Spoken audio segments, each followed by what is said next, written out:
videogan waxaan kaga hadlaynaa the angle of depreciation the angle of depression baan ka wadaa videogii horena waataan kaga soo hadalnay the angle of elevation. Marka the angle of depression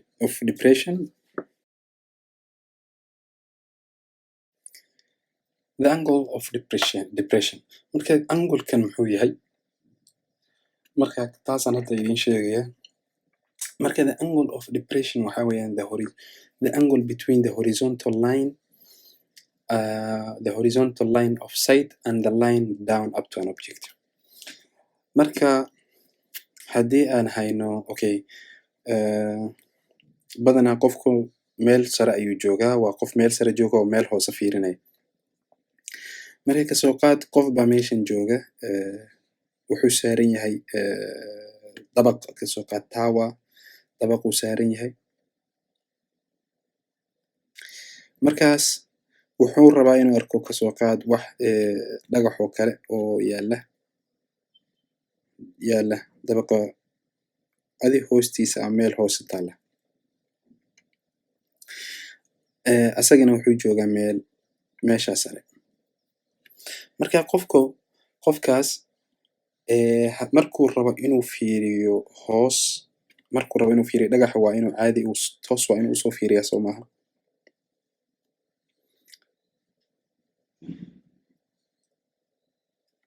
Hoos markuu rabo inuu dhagaxa fiiriyo waa inuu hoos fiiriyaa.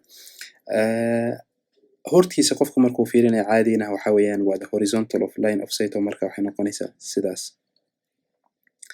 Qofku caadi hortiisa markuu fiirinayo toos horizontally wixii hortiisa ayuu arkaya. Marka angolkaas samaysmaya oo theta ah ayaa waxaa loo yaqaanaa the angle of depreciation, waana midkaas. Marka kan waxaa weeyaan waa the line of sight down to the object, line of sight weeyaan down to an object.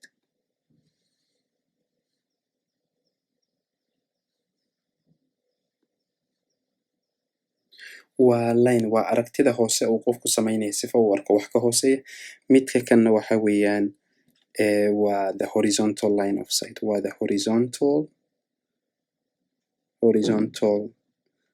line of sight. Waa aragtida caadiga qofku markuu fiirinayo waxa hortiisa. Marka labada line ayaa qofku wuxuu sameynayaa anglekaasna waxaa weeyaan the angle of depression. Markaas anglekaas habkaan u isticmaali lahayn sifa aan u calculate gareyno height ama distance ayaan sheegtid in tusaya macnaha, because anglekaas waa muhiim. Waxaan isticmaalayna waa the trigonometric functionkiis aan naqaanay sin, tan iyo cos. Marka hadda example ayaan idin siinaya. Kasoo qaad inaad buur saaran tahay. Marka buur baad saarnayd, waxaad rabtaa inaad aragtid dhagax weyn oo buurta hoosteeda yaala. Markaas distancesigaas idiin dhexeeya seed ku heli kartaa. For example, hadda kasoo qaad inaad buurtan aad saaran tahay waa mountain, buurtaasaad saaran tahay. Marka waxaad rabtaa inaad aragtid dhagax weyn oo inta yaala.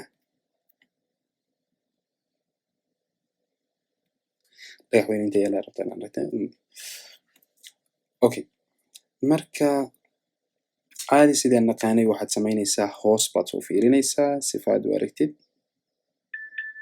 dhagaxa buurta hoosteeda yaala.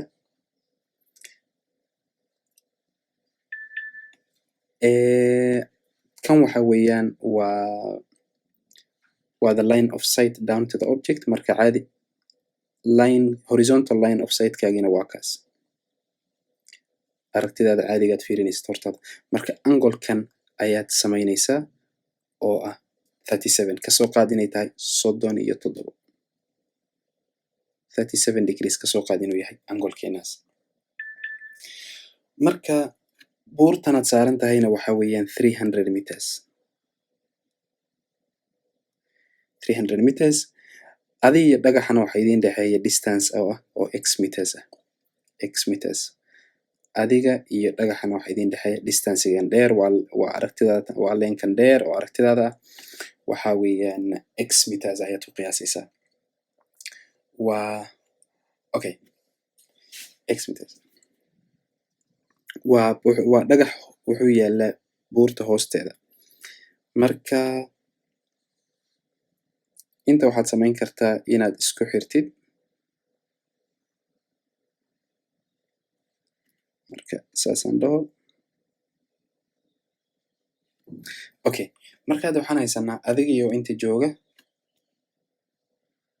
intaad joogtaa dhagaxina wuxuu yaalaa hoosta buurta marka angle of depreciationka angleka isticmaalaysidna waa midkan oo waa 37 degrees buurtaad saaran tahaydkeedana waa 300 meters marka waxaan isticmaalaynaa property loo yaqaano alternating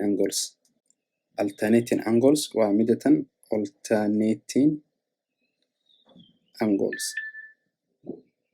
alternating angles waa isku mid sources ma alternating angles waa the same marka anglekan iyo anglekan aad aragtiin waa isku mid marka midkanna wuxuu noqonayaa 37 degrees markaad kan heshid caadi hadda xtan waan heli karnaa xtan waxay u fadhida waan heli karnaa oo marka waxaan isticmaalaynaa saddexdii function midkood ayaan isticmaalaynaa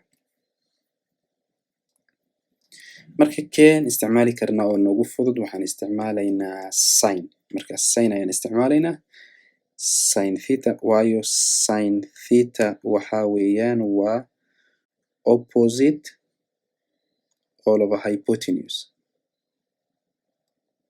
waayo kan hadda waa hypotenuse linekan dheer aad aragtiin waa hypotenuse linekan uu saaran yahay linekan oo x matalaya waa hypotenuse oppositena waa caadi waa 300 tenors thetadana waa 37 marka taas ayaan isticmaalaynaa marka booski theta waxaan gelinaynaa 37 degrees booskii oppositena waxaan gelinaynaa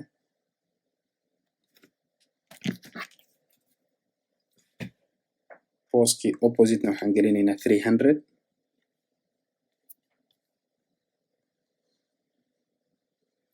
booska hypotenusena waxaan gelinaynaa x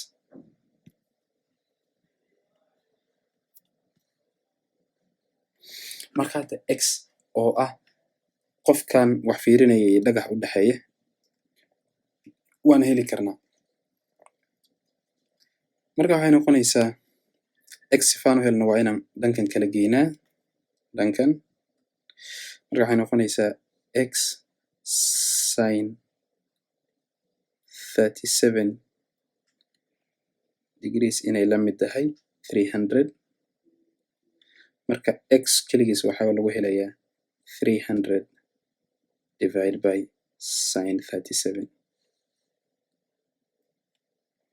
marka haddaad isu qaybisid waxaa kuu soo baxaya in ay ansadu noqonayso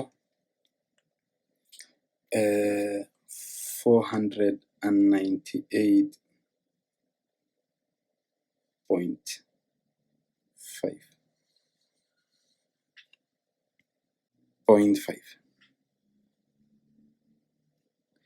498.5 intan koraan ku qoro marka waa 498.5 meters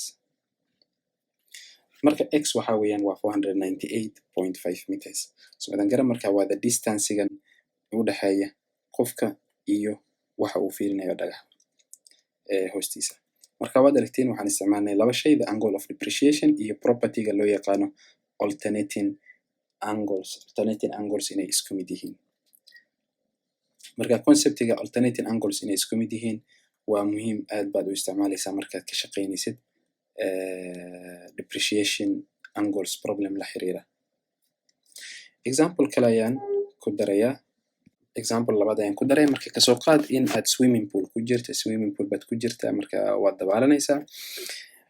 Marka at the bottom of the swimming pool waxaa jira coin. Kasoo qaad inaad inta dabaalanayso, inta ayaad joogtaa dabaalanaysaa.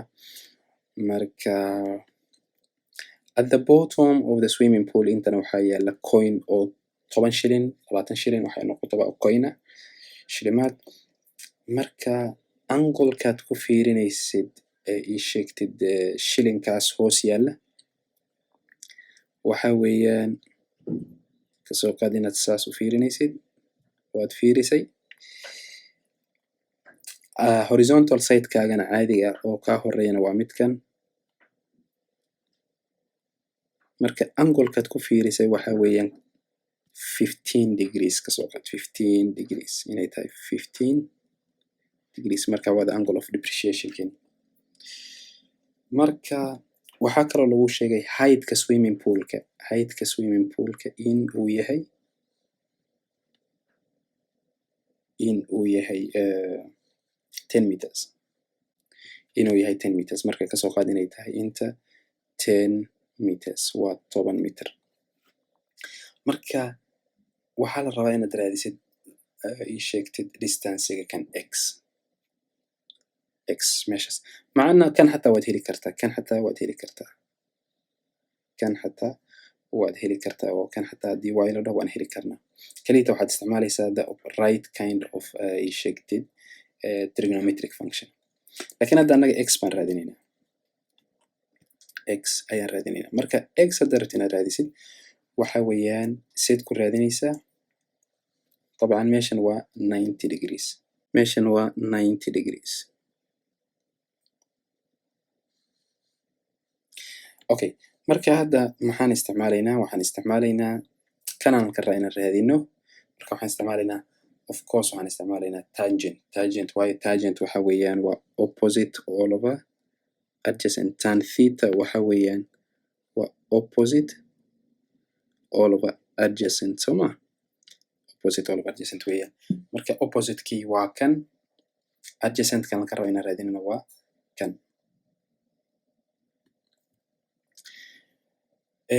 Marka caadi hadda waan substitute garaynaynaa.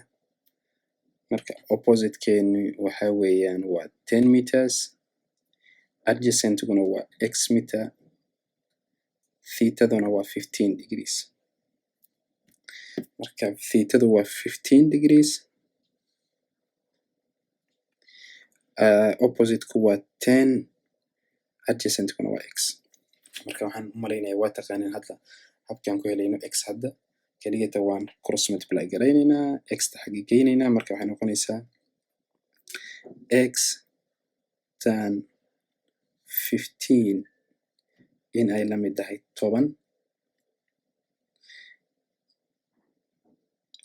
kadibna hadda waxaan u qaybinaynaa 10 tan 15 baan labada dhinac u qaybinaynaa. Marka waxaa noo soo haray x inay la mid tahay 10 divided by tan 15 degrees, tan 15 degrees. Marka x waxaa ku soo baxay inay tahay 37.32 meters.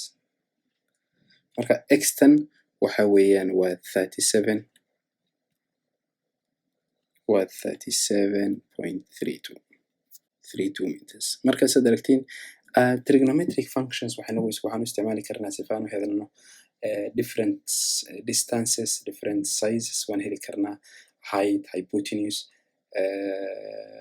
samidan garan kala duwan baan heli karnaa anagoo isticmaalayna ii sheegtay the trigonometric functions aad soo barateen sin, cos iyo tan.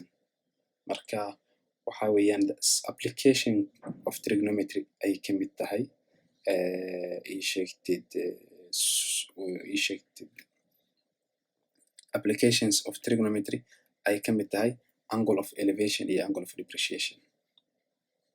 Marka waxaan rajeynayaa inaad ka faa'iidaysateen. insha allahu waa mar kale iyo video kale insha allah.